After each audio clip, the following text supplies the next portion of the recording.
आपके जैसा भक्त जिस माँ को पुत्र के रूप में प्राप्त हो जाए, क्या उस माँ के लिए आपको कहना पड़ेगा? आप देखिए, आपकी माँ का विमान आपसे आगे जा रहा है। प्रभु ने उसकी व्यवस्था पहले की। आप जैसा भक्त जिस माँ को प्राप्त हुआ, सुनीति का विमान आगे जा रहा था। ध्रुव और सुनीति को, दोनों को ध्रुव लोक की प्राप्ति होती है। बड़े बड़े सप्तर्षि लोग जिसकी परिक्रमा करते हैं, देवर्षि नारद ध्रुव लोक की प्राप्ति का गुणगान सब जगह करने लग गए। हाँ, सुनो सुनो, ध्रुव जी को कितने बड़ा लोक मिला है जो आज तक किसी को नहीं मिला। सब लोग सुनने लग गए। नारद जी से पूछने लग गए, ध्रुव जी किसके शिष्य थे महाराज? किसने साधना बताई थी जो इतने सफल हुए? नारद जी उछल पड़ते, मेरा शिष्य था, मंत्र मैंने दिया था। किसी का पढ़ाया हुआ शिष्य बहुत आगे बढ़ जाए तो गुरु को प्रसन्नता होती है। हाँ, जैसे इतने ब्रह्मचारी लोग यहाँ आए, इनमें बहुत अच्छे निकलेंगे तो आचार्य जी को खुशी होगी, इनको मैंने पढ़ाया था। हाँ, और किसी का पढ़ाया हुआ छात्र चंबल का डाकू हो जाए तो भूल के नहीं बताएगा कि मैंने पढ़ाया था इसको। हाँ? कहने का अर्थ क्या है? शिष्य की उन्नति से गुरु को खुशी होती है। महाराज नारद जी बड़े प्रसन्न हुए। आगे इसी वंश में महाराज अंग नाम के राजा हुए, जिनका वेन बड़ा दुष्ट बेटा हुआ। अंग को वैराग्य हो गया और जंगल जाकर के भगवान का भजन करते हुए भगवान को पा लिए। वेन बड़ा दुष्ट था। हाँ? यज्ञ धर्म इत्यादि सब बंद करवा दिया। महात्माओं ने हुंकार करके उसको भस्म कर दिया, लेकिन उसकी मां ने उसके शरीर को सुरक्षित रख लिया। अंत में महात्माओं ने देखा व्यवस्था हो रही है, शरीर का मंथन किया। उसके पैरों के मंथन से पाप के स्वरूप एक काला कलूटा छोटे कद का व्यक्ति निकला। महात्माओं ने कहा निषीद, वो हो गए निषाद। हाथों का मंथन किया। बेन का जन्म यज्ञ कुंड से हुआ था, कुछ पुण्य थे जीवन में। हाथों के मंथन से एक दिव्य जोड़ा निकला। दिव्य जोड़े में जो पुरुष थे महाराज प्रथु थे, जो देवी थी महारानी अर्ची थी। हाँ, बड़े प्रसन्न हुए, भगवान के अंश अवतार महाराज प्रथु। सब महात्माओं ने उनका अभिषेक किया। अभिषेक करके राजा बना दिया। बंदी जनों ने उनकी बड़ी प्रार्थना की। महाराज प्रथु जब राजा हो गए, राजा का पहला काम है प्रजा की सुरक्षा, प्रजा की सुख सुविधा। प्रजा आकर के रोने लग गई, महाराज हम लोग भूखों मरते हैं, क्या करें? महाराज प्रथु ने धनुष बाण उठाया पृथ्वी को मारने के लिए। भूदेवी गैया का रूप धारण करके भागी, लेकिन जहां जहां भागती है पीछे प्रथु दिखाई देते हैं। समझ गई ये मेरे प्रभु के अवतार हैं लगता है। वो देवी ने कहा, महाराज प्रथु मारने से समाधान होगा नहीं, समाधान मैं बताती हूँ। स्वयंभू मनु को बछड़ा बनाइए और मेरा दोहन कीजिए। कहने का अर्थ क्या है? बछड़ा माने धर्म। बेन ने बहुत अधर्म किया था, जिससे प्रजा में महाराज भुखमरी आ गई थी, अकाल आ गया था। राजा के अधर्म का फल प्रजा को भी भोगना पड़ता है। हाँ? जब अधर्म के कारण सारी समस्या हो गई थी, महाराज धर्म रूपी वृषभ, स्वयंभू मनु को बनाया गया बछड़ा। सारे बीजों का दोहन किया गया। पृथ्वी में हरियाली हो गई, पृथ्वी व्यवस्थित हो गई, प्रजा सुखी हो गई। पहला काम है प्रजा को सुखी करना। दूसरा काम है राजा का भगवान की आराधना करना। महाराज प्रथु भगवान के दर्शन के लिए अश्वमेध यज्ञ करने लग गए। 99 यज्ञ पूरे हो गए, 100वां यज्ञ चल रहा था, अंतिम यज्ञ। एक दूसरी समस्या खड़ी हो गई, क्यों? 100 यज्ञ करने के बाद व्यक्ति इंद्र बन जाता है, ये विधान है। 100 अश्वमेध यज्ञ जो कर ले वो इंद्र बन जाता है। इंद्र को लगा अगर इनका अंतिम यज्ञ सफल हो गया तो इंद्र तो ये बन जाएंगे, मेरा जो इंद्रासन है चला जाएगा। हाँ, इंद्र ने निश्चय कर लिया कि इनके अंतिम यज्ञ को पूरा नहीं होने देना, क्योंकि इंद्रासन बचाना, ये जो गद्दी की समस्या है ना, ये केवल दिल्ली तक नहीं है। हाँ, ये स्वर्ग तक है महाराज। ये गद्दी की बड़ी भारी समस्या है, जो कुर्सी और गद्दी की समस्या है ना। हाँ, ये खिसक ना जाए, इसके लिए बड़े बड़े काम होते हैं महाराज। इंद्र क्या करता है? बोले यज्ञ का घोड़ा चुरा ले जाता है, चोरी करता है। स्वर्ग का राजा चोरी कर रहा है इंद्रासन बचाने के लिए, घोड़ा चुरा ले गया। अत्रि जी ने देखा, देखो देखो यज्ञ का घोड़ा ले जा रहा है इंद्र। इंद्र को जैसे महाराज पीछा किया, महाराज प्रथु के पुत्र ने महात्मा का वेश बना लिया। प्रथु के पुत्र लौट आए, अत्रि जी ने पूछा क्या हुआ? बोले वो तो महात्मा है। बोले महात्मा नहीं, महात्मा का वेश धारण किए हुए, मारो उसको। इंद्र को मारने के लिए दौड़े, घोड़ा छोड़ के भाग गया। लेकिन वो तो दृढ़ निश्चय था, इंद्रासन बचाने के लिए जो करना पड़े सब करूंगा। हाँ, दोबारा फिर घोड़ा चुरा के भागा, फिर पीछा किया गया तो फिर महात्मा बन गया, फिर महाराज भगाया, घोड़ा छोड़ के भाग गया। तीसरी बार आने वाला था, महाराज प्रथु ने कहा इस बार आएगा तो मैं मारूंगा, अकारण ही मेरे यज्ञ में व्यवधान डाल रहा है। कोई देवराज इंद्र का काम यज्ञ में सहयोग करना है या यज्ञ में व्यवधान डालना है?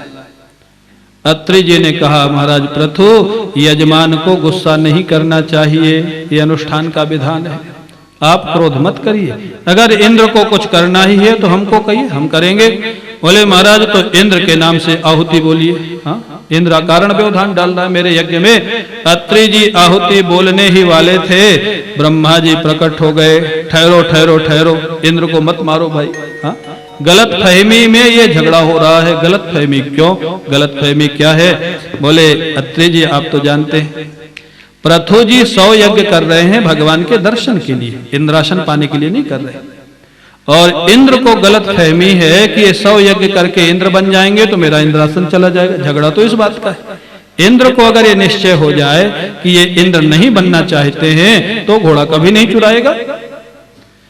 अत्रि जी ने ब्रह्मा जी से कहा तो आप इंद्र को समझाइए, जब आपको मालूम है कि हम तो भगवान के दर्शन के लिए यज्ञ कर रहे हैं। ब्रह्मा जी बोले इंद्र अपने स्वार्थ में इतना पक्का है कि वो मेरी बात भी सुनने वाला नहीं है, वो नहीं मानेगा।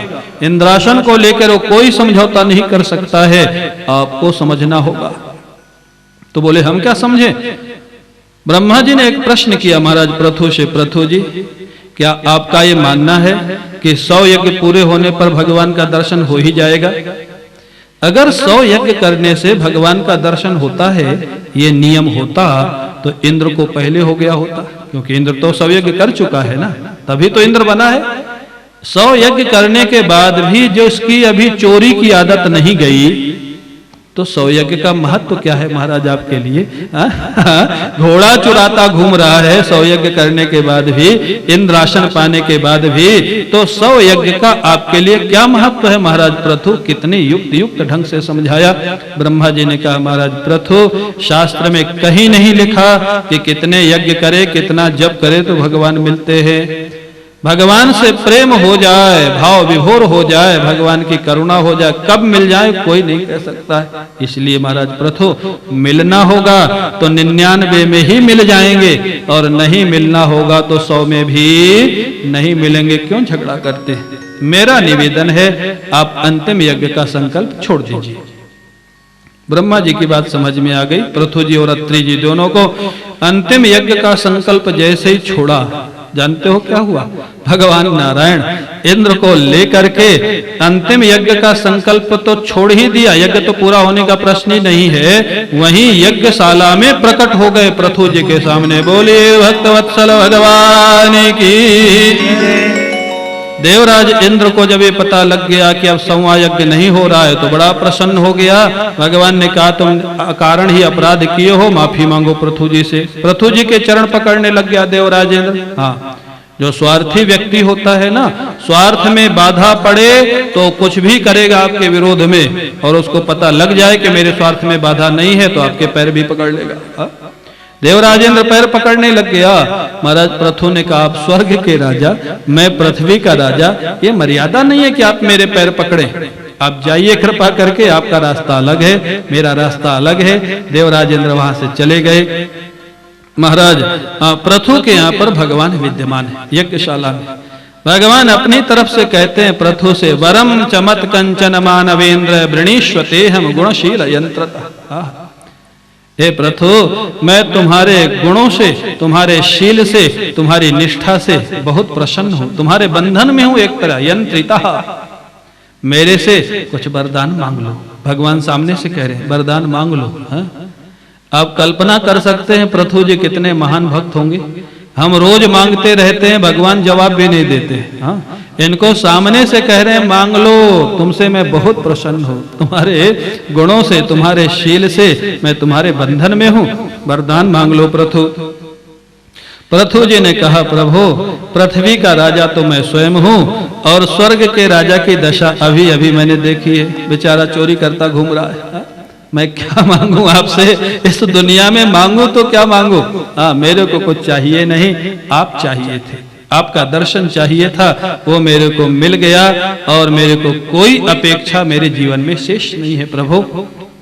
ठीक है, भगवान ने कहा ठीक है भाई, जब कोई अपेक्षा नहीं है, मेरा दर्शन ही चाहिए था तो हो गया। प्रस्थानाभिमुखो, हाँ भगवान बोले तो ठीक है भाई, अब आपका दर्शन हो गया, काम हो गया, तो अब मैं चलूं। हाँ, सगुण साकार का दर्शन होगा तो 2 मिनट 5 मिनट 10 मिनट और कितनी देर आप करेंगे? जो प्रकट होंगे वो अंतर्धान भी होंगे। भगवान जाने के लिए जब कहने लग गए, पश्यन् पद्म पलाशाक्षः, हाँ जाने के लिए जब बोले, महाराज पृथु मना तो नहीं कर सकते, प्रेमी है भगवान के। महाराज पृथु के आंखों से अश्रुपात होने लग गया। क्यों? एकमात्र जिनका प्रेम भगवान से है वो आए भी और अब जा भी रहे। जाते समय रोने लग गए महाराज पृथु। जब रोने लग गए तो भगवान बोले, पृथु रो मत, मैं अभी नहीं जाऊंगा, थोड़ा रुकूंगा। भक्त के प्रेम के वशीभूत, बिना कहे, आप देखो ये है प्रेम।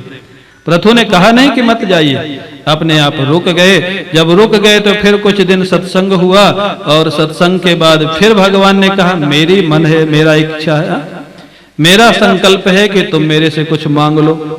पृथु जी ने सोचा अब कुछ मांग लेना चाहिए, नहीं तो ये थोड़ी देर में फिर कहेंगे कि अब हम चलते हैं, जब कुछ तुमको कुछ लेना ही नहीं तो हमारा जाने का समय हो रहा है। महाराज पृथु ने ऐसे ऐतिहासिक वरदान मांगे भगवान से, जो शायद आजकल किसी ने मांगे नहीं और आगे भी शायद कोई मांगेगा नहीं।